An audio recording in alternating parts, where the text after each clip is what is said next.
I am Dr. Mike Belligan. I'm here with Dr. Lloyd Rudy, one of the most famous cardiac surgeons. Dr. Rudy, thanks so much for being with us. You're welcome. You know, we don't get the opportunity to be in the operating room, or even most people don't get the opportunity to visit with a cardiac surgeon who has had experiences with people near death, or some who have already been pronounced dead and come back. And so that's what we're going to talk about here, in particular one case, and may touch on another one. Dr. Rudy, why don't you tell us a little bit about that? We had a very unfortunate individual who on Christmas Day had, from an oral infection, infected his native valve.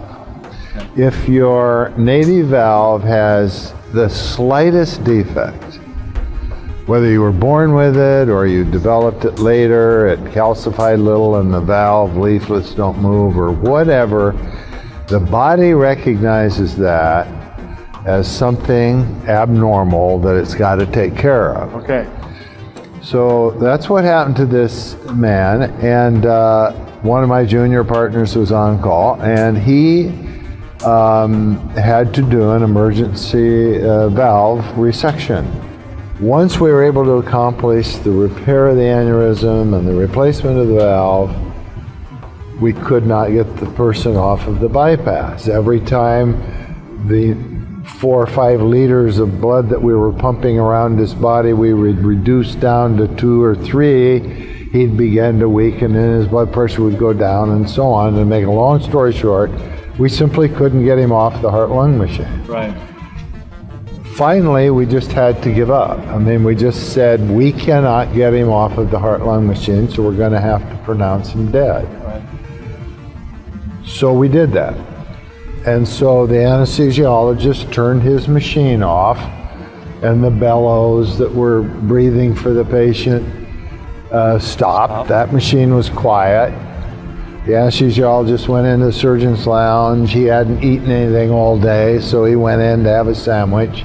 Then the people who usually clean up the instruments and all that were coming in and taking away all these tools, and my surgical assistant closed the patient in a way that a post-mortem exam could be done, because anyone who succumbs on the table has to, by law, has to have an autopsy. Right. So he closed him up briefly. Just a couple, 3 wires here and a big stitch to close his soft tissue. Well, the machine that records the blood pressure and the pulse and the left atrial pressure and all the monitoring lines and things continued to run the paper out onto the floor in a big heap. Nobody bothered to turn it off. And then we put down a transesophageal echo probe, which is just a long tube that has a microphone on the end of it, and we can get a beautiful picture on a monitor of the heart beating. Well, that machine was left on, and the tape, the VCR tape, continued to run. Right. Well, the assistant surgeon and I went in and took our gowns off and gloves and masks and things, and came back, and we were in our short sleeve shirts, and we were standing at the door kind of discussing if there was anything else we could have done, any other medicines we could have given, whatever, to have made this a success.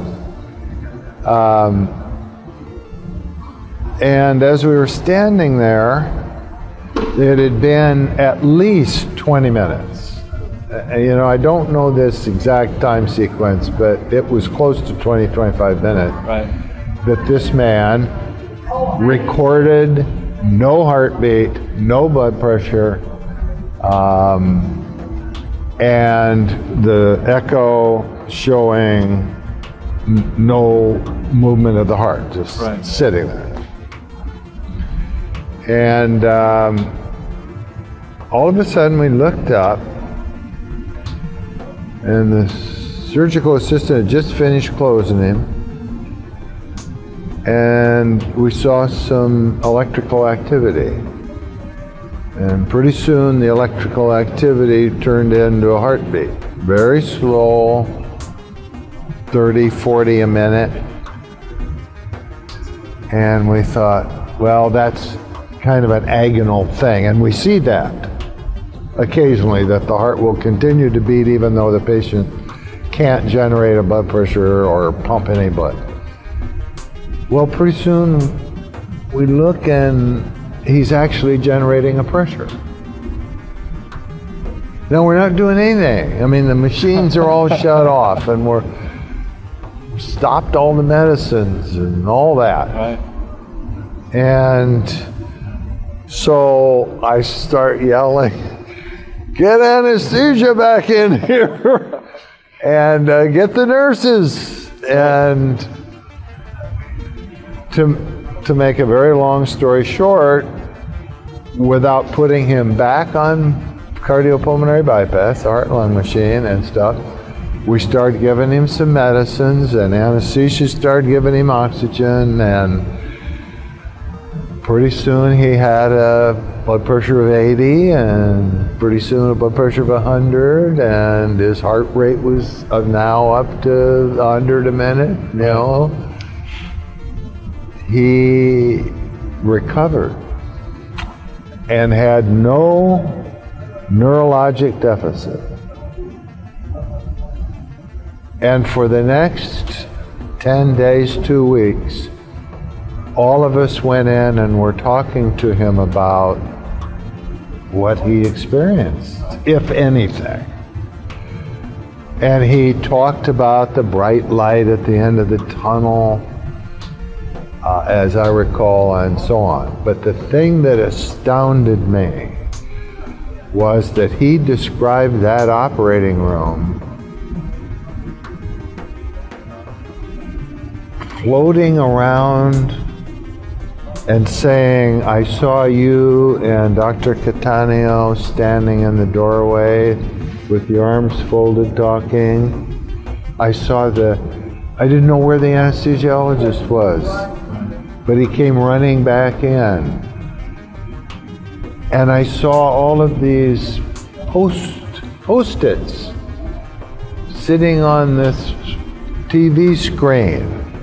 And what those were any call I got, the nurse would write down who called and the phone number and stick it on the monitor, and then the next Post-it would stick to that Post-it, and then I'd have a string of Post-its of phone calls I had to make. He described that. I mean, there's no way he could have described that before the operation because they didn't have any calls. No. Right? And he's sitting on, and he's lying on the, so he must have been floating. He was up there. Yeah. He described the scene,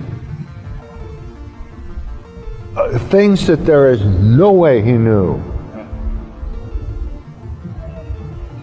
I mean, he didn't wake up in the operating room and see all this stuff. No. I mean, he was out. Right. And was out for, I don't know, even a day or two. Right. While we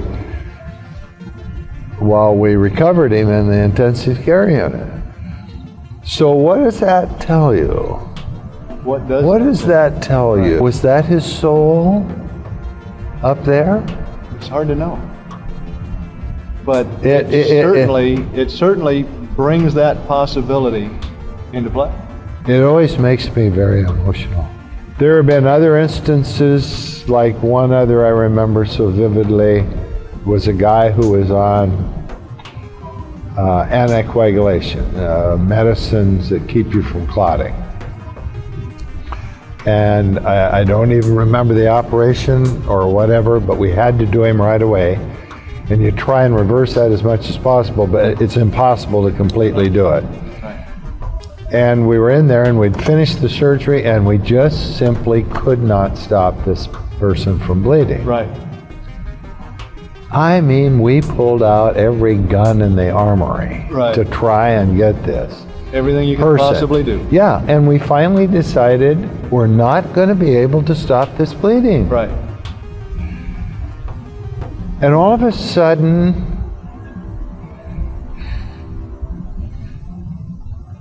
nobody spoke. Because everybody in that room felt a presence. Right. And, I mean, the anesthesiologist and I talked about it afterwards. I mean, there was no question. There was a presence in that room. Right. And he stopped bleeding just like that. How do you explain that?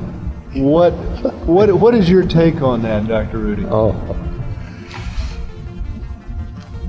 There's something out there that, you know, people with faith believe is there. Some people call it God, some people call it other things, Buddha or Muhammad or whoever. It has convinced me there is something out there. Something out there. It is so good of you to share this with people who don't get the opportunity to be at those near-death or post-death experiences. I don't know. It just convinces you that the strings are being handled up here somewhere. I mean, you know. Absolutely. And it makes me very emotional. I can tell. Yeah. It does me as well. And I'm so pleased that you would share this with these people in this video who just don't get that opportunity. Is there any last things that you'd like to say?